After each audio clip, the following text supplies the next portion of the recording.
A wheel of Parmigiano Reggiano at 24 months carries roughly 6 times the concentration of free glutamate of the fresh milk it began as. The cheese is not a flavored version of milk, it is a different substance, and your tongue knows it before your mind catches up. Fresh food has flavor, cooked food has depth, fermented food has something else, a quality I find easiest to call presence, though the word is unscientific. And it turns out the difference between flavor and presence is one of the cleanest biochemistry stories in all of cooking. The mechanism is straightforward in its outline and bewildering in its detail. Fermentation, in the broad culinary sense, is the controlled action of microbial enzymes on a food substrate. Bacteria, yeasts, and molds secrete proteases, enzymes that cleave large protein molecules into smaller peptides and finally into individual amino acids. The amino acids, suddenly unbound, register on the tongue in a way the parent protein never could. Free glutamate, the most studied of these, binds to the umami receptors on the taste papillae and produces the savory weight that defines miso, soy sauce, aged cheeses, fish sauce, and slow-cooked broth.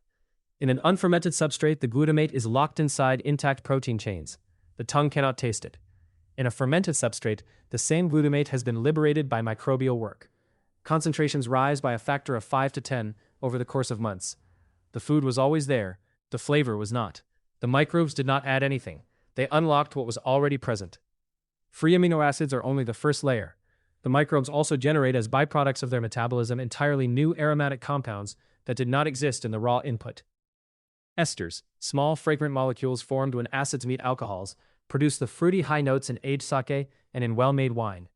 Lactones, ring-shaped lipid derivatives, supply the coconut and peach notes in long-aged dairy. Sulfur-containing volatiles, formed from the breakdown of sulfur-bearing amino acids like methionine and cysteine, are responsible for the deep, meaty undertone in long-aged soy sauce and miso, and for the funkier corners of well-made fish sauce. None of these compounds exist in fresh milk, fresh soybeans, or fresh anchovies.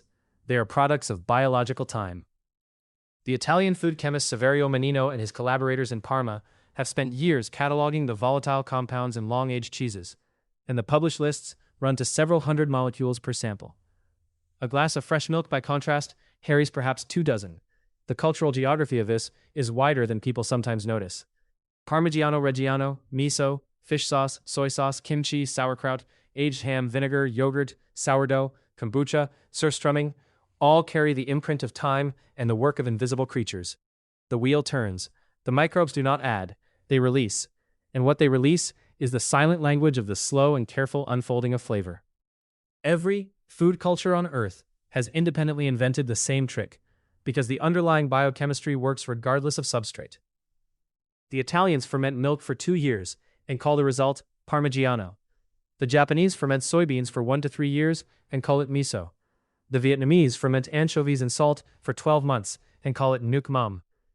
The English fermented anchovies in much the same way and called it Worcestershire sauce. The Roman Empire ferments anchovies in salt and called it garum. The technique is the same. The free amino acid content of all 4 products lands in roughly the same numerical range. A blindfolded chef can taste them as variations on a single theme, because they are variations on a single theme. Protein converted, over time, into language the tongue can read directly. There is a thought experiment I sometimes use with cooks who are skeptical about this, and it requires no laboratory. Hold a slice of fresh tomato in your mouth, and then hold a sliver of sun-dried tomato in your mouth. And pay attention to where on the palate each one registers, and how long it stays. The fresh tomato is bright, acidic, watery. It announces itself on the front of the tongue and leaves quickly. The sun-dried tomato, which is, in the loosest sense, a mildly fermented tomato, since the slow dehydration permits limited enzymatic and microbial activity before the moisture drops too low to support it, sits further back, lasts much longer, and reads as a denser version of the same fruit. It is not tomato concentrated. It is tomato with its proteins and sugars partially deconstructed into the units the tongue understands faster. The same tomato has changed languages. The reason fermented food triggers a stronger flavor recognition than its unfermented parent is, I think, also worth being honest about. The human palate evolved across hundreds of thousands of years in which calorically dense, biochemically complex foods were rare and valuable.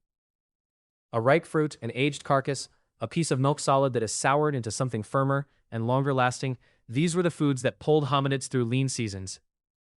The aroma signatures of microbial transformation appear to function as a kind of evolutionary bookmark, marking these foods as nutritionally and metabolically worth pursuing. This is part of why infants reject sour and bitter compounds and adults learn to crave them. The brain rewires itself to recognize fermented presence as value.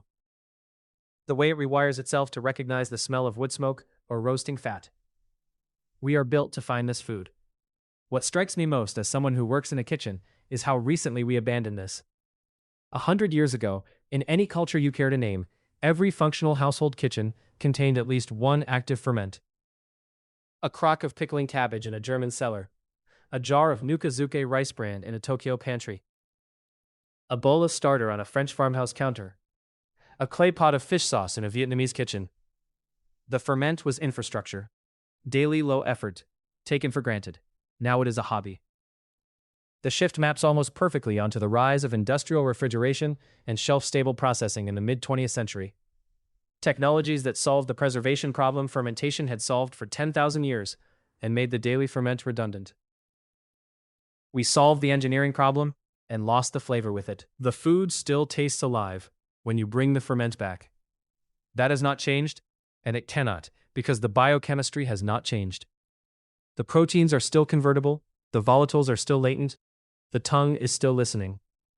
The only question is whether the kitchen is still doing the work, or whether the work has been outsourced to a factory whose interest in the answer ends at shelf stability.